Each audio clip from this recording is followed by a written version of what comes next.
How many Mercury dimes do you own? Good evening, folks, and welcome back to another episode of Silver Dad Knows. Remember, always live with no edits. If this is your first time here, hit that subscribe button now, as you're going to like what I'm about to say. So yes, folks, just to begin this evening, I am presenting right here some pieces that I definitely do not show off enough. But right here, you were looking at the 1924 Mercury dime, officially known as the winged Liberty Head dime. And these are 10-cent coins struck by the U.S. Mint from 1916 to 1945. Designed by Adolf A. Weinman, the coin features a portrait of Liberty wearing a winged cap, symbolizing freedom of thought. Very important. Often mistaken for the Roman god Mercury, hence its nickname. Then we go to the reverse. Very magical, depicting an olive branch representing strength and peace. These 1924 issues were minted in 3 locations. And those 3 locations were Philadelphia, which had no mint mark, Denver, the D mint mark, and San Francisco, the S mint mark. The Philadelphia version, of course, is the most common, while the San Francisco mint produced the fewest, making it slightly more valuable to collectors, especially in higher grades. These coins contain 90% silver and 10% copper, giving them intrinsic value as bullion. Each coin weighs 2.5 grams, making it a favorite among silver stackers who value both history and metal content. In circulating condition, the 1924 Mercury dimes, definitely affordable and widely available as of now. But in mint state, especially MS 65 or higher, they are much, much more desirable and can fetch much higher premiums. And when I mean higher premiums, I'm saying $1,000, $2,000. It gets crazy, right? For a little coin like that, $1 to $2 grand. Collectors and silver investors alike admire the Mercury dime for its beauty, silver content, and connection to a bygone era of American coinage. I highly recommend them. They are some of the best silver you can be purchasing in real time. And folks, real quick before I continue, I do want to note that I am going to be releasing my 4th novel. Excuse my wife's broken screen here, but this is my 4th novel. And I know I don't discuss it enough that I am a published author, and I've been writing for the last 16, 17 years of my life, but this is my 4th novel, and as you see right there, political and psychological thriller. I wrote a novel, 69,000 words, about what many would argue is the Antichrist. Remember, I grew up in a Christian home. I identify as Christian. I am Christian. But I wrote what a lot of people would say is fictitious, but what many of us believers would say is something that's coming, something that's inevitable. But regardless, God will triumph. I did write a story discussing about the person who is going to bring havoc to this generation. And again, I don't want to say too much more. I'm going to be releasing June 25th. You can look at my link and you can see my current books. But again, I'm giving you a sneak peek of what is to come. So again, folks, thank you so much for your support. And before I continue with the actual topic, quick shout out. This is to my loyal subscriber, Silver Sleuth 007. I am in my own class, comfortably poor, yet lack nothing. I'll take revolving credit versus amortized loans any day, especially when used to acquire assets.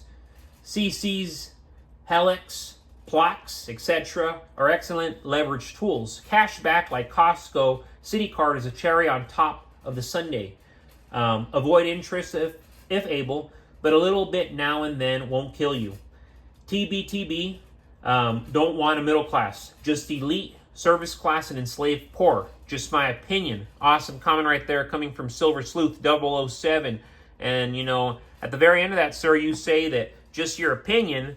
And, yeah, it is your opinion, but it's also the reality of what's taking place. It's much more than just your opinion. And I know you're saying it's just your opinion to be polite, but indeed, the elite, they don't value the working class. They don't value the working poor. They don't value the everyday man. It's very sad, but it's the reality that we've been involved with since the beginning of time, where the people at the very top, they care about themselves, and that's it. There's nothing else to discuss.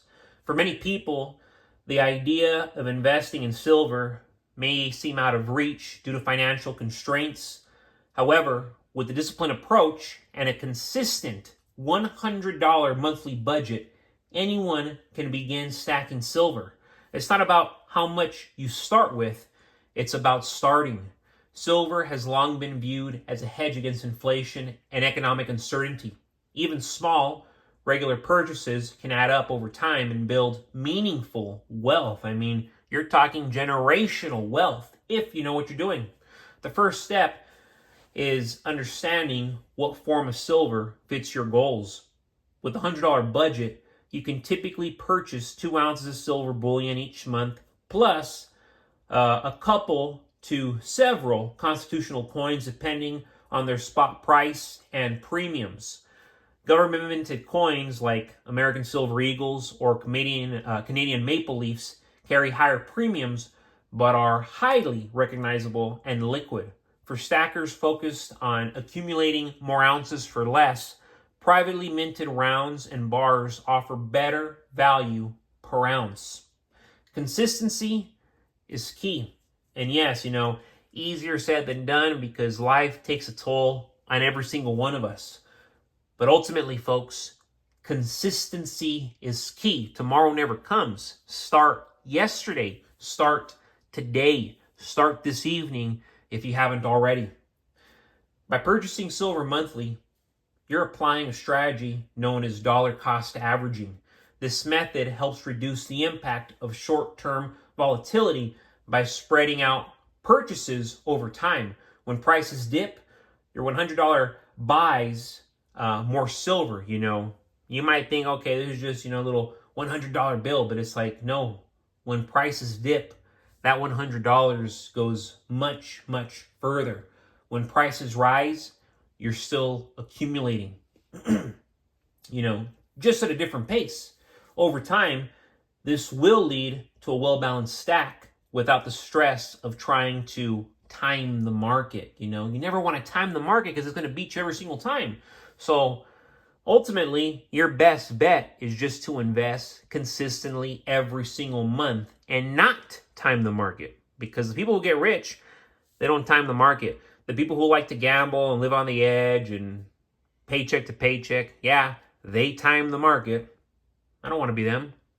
I'd rather play it safe and just buy every single month and work hard. Keep it simple. Storage is another consideration. With smaller monthly purchases, you can safely store your silver at home in a secure location, such as a safe. As your stack grows, you might consider diversifying your storage by using a bank safety deposit box or a reputable private vaulting service.